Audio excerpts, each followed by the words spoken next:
Včelári, rozbalujeme nový tovar, máme kopec noviniek, tak poďte si ich so mnou pozrieť. Musím začať týmto. Nový zvoňovač drôtika. Počúvajte, aký vydáva zvuk.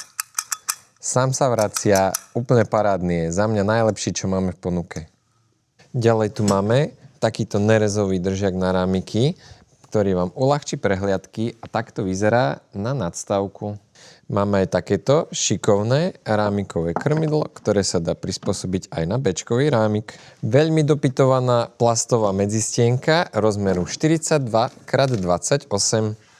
Toto síce nie je novinka, ale máme opäť na sklade veľmi obľúbené lacné klobúky. Nový zmetáčik aj s vypačovadlom, ktorý vám tiež uľahčí prehliadky, lebo nemusíte siahať po dvoch nástrojoch. Túto špecialitku sme tiež už mali v ponuke, ale bola dlhšie nedostupná a je to stojan na odkvapávanie nádob a používa sa nejak takto. Máme toho ešte viacej? Tak nás sledujte a na budúce si ukážeme aj takéto špecialitky.